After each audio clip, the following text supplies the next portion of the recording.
हिंदी पुस्तक से पाठ 2 मूर्खों की संगति के बारे में पढ़ेंगे।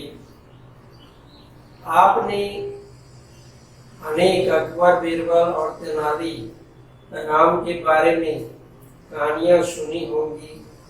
उस समय राजा लोग अपने दरबार में दरबारियों को रखते थे, उनसे परामर्श लेते थे और परामर्श लेकर अच्छे अच्छे काम करते थे। तो तेनाली राम भी राजा कृष्णदेव राय के दरबार में दरबारी थे। वैसे कई दरबारी लोग वहाँ रहते थे, लेकिन उन दरबारियों में तेनाली राम सर्वश्रेष्ठ थे। वे लोग केवल अपनी बुद्धिमत्तापूर्ण तरीके से राजा कृष्णदेव राय की समस्याओं को हल करते थे, बल्कि तरह तरह से उनका मनोरंजन भी करते थे। राजा कृष्णदेव राय वे प्रजा के बहुत शुभचिंतक थे और वेश बदलकर वे अपने राज में घुमा करते थे। प्रजा के बारे में जाना करते थे कि उन्हें कोई दुख तो नहीं है।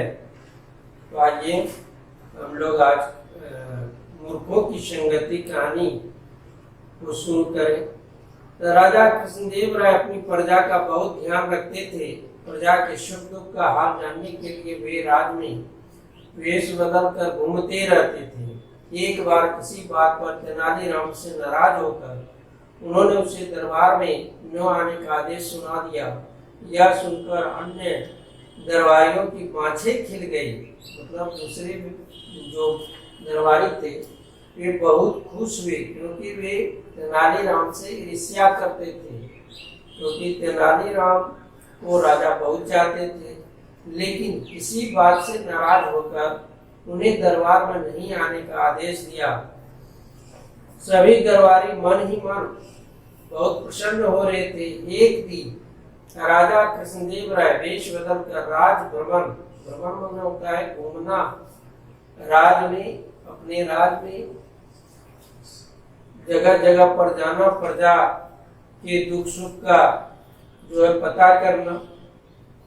तो वेश बदल कर वे राज में घुमा करते थे।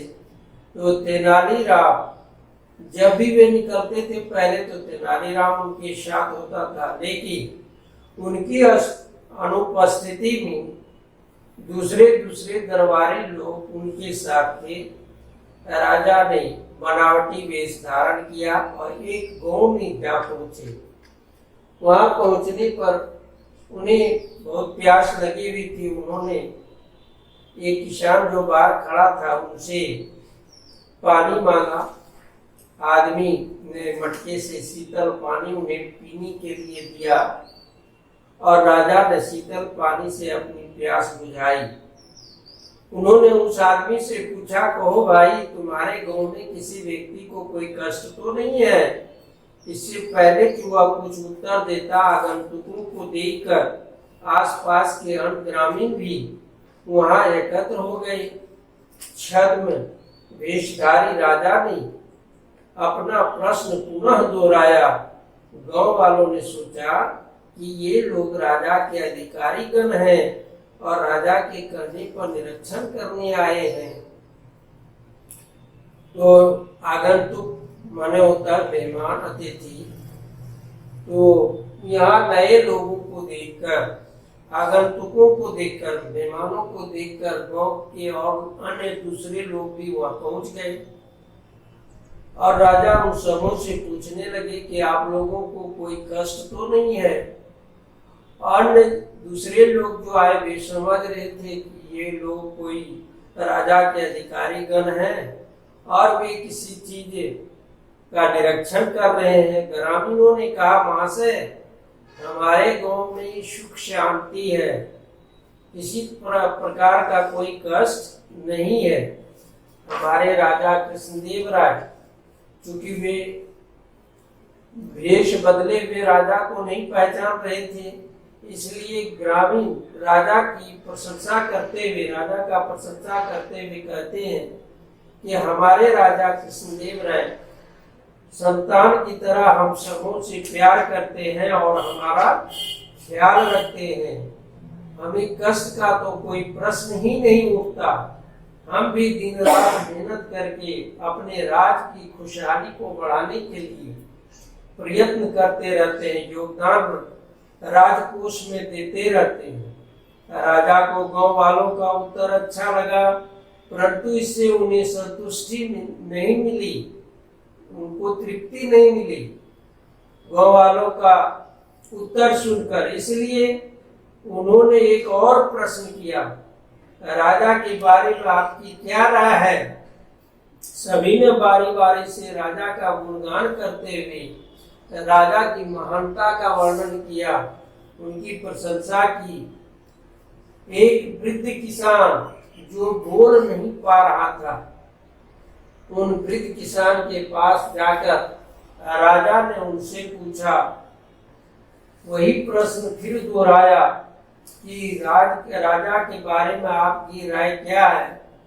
उस वृद्ध किसान ने बगल के खेत में गए, गन्ने के खेत में, और वहां से एक गन्ना तोड़ लाया और राजा को देते हुए संकेत के द्वारा राजा को यह बताने की कोशिश किया कि हमारे राजा इसी गन्ने की तरह है।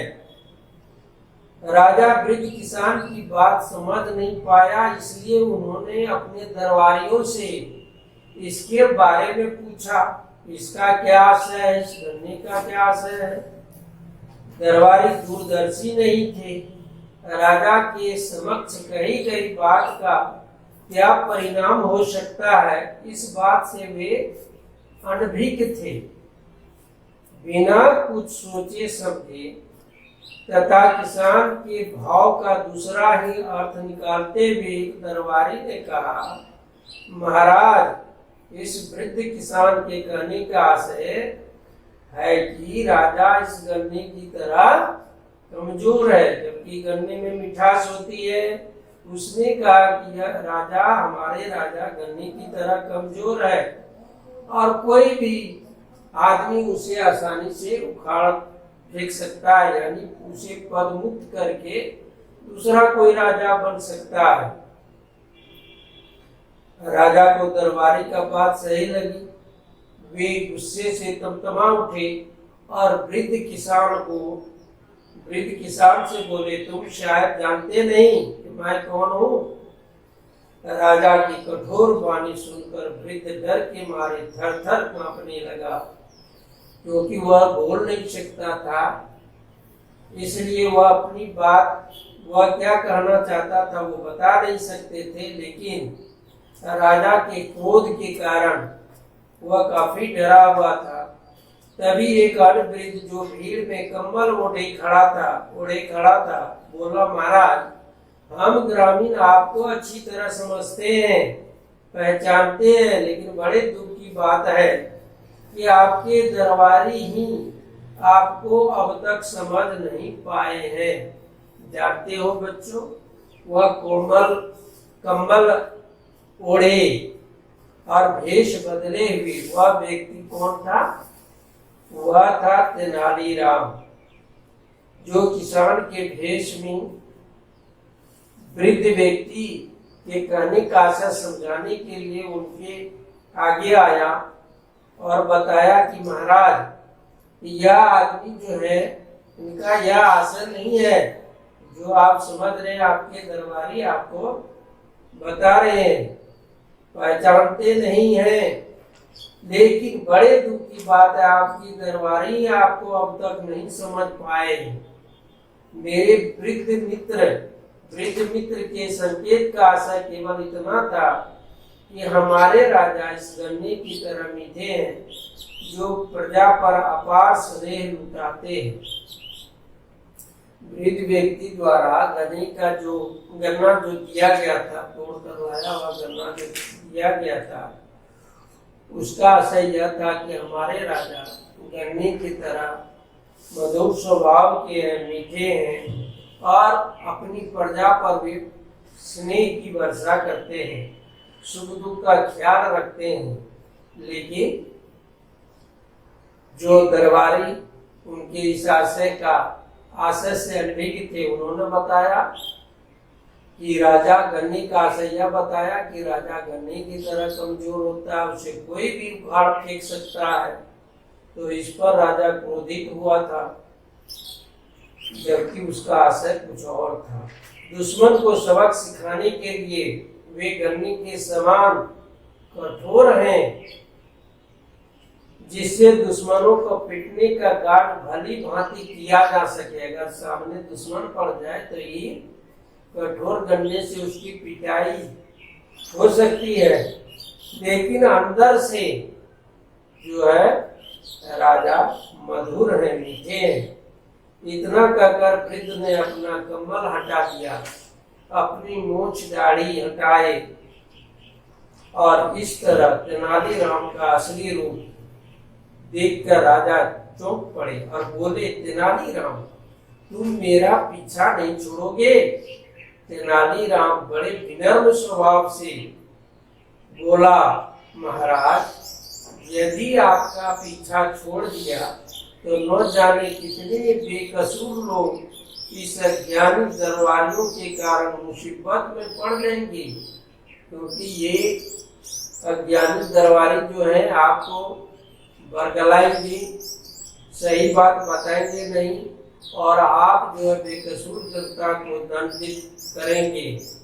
इसको प्रजा को बचाने के लिए ही मैं आपका पीछा नहीं छोड़ सकता हूँ। आप स्वयं देख सकते हैं कि अभी यह वृद्ध किसान बिना कारण ही मौत के घाट उतार दिया जाता यदि वह वहां नहीं रहता। किसी की क्रोधाग्नि को भड़काना बहुत सरल है, किंतु किसी का क्रोध शांत करना उतना ही कठिन।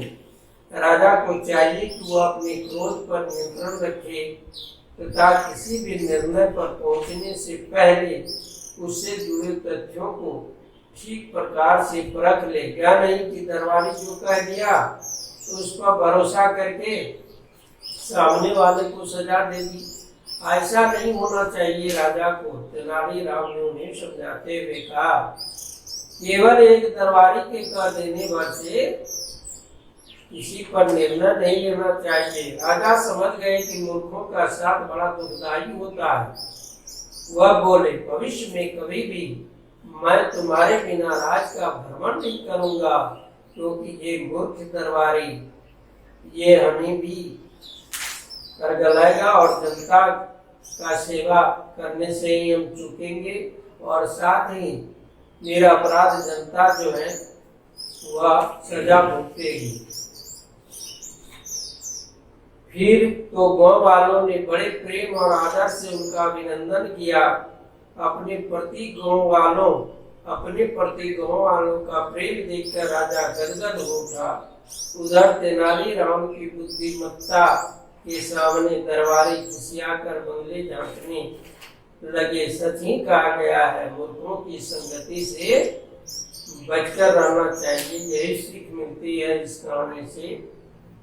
तो तेनालीराम राजा और प्रजा, राजा को उचित परामर्श दिया जाए और प्रजा को मेरा अपराध प्रजा को सजा न भुगतना पड़े, इसलिए राजा के आदेश के बावजूद तेनालीराम उनका साथ नहीं छोड़ा ताकि वह राजा को बचाते रहे। तो बच्चों, यहाँ SW दिया गया है। इस पाठ में 3, 12, 14 और 15 इसको आप लोग बना देंगे।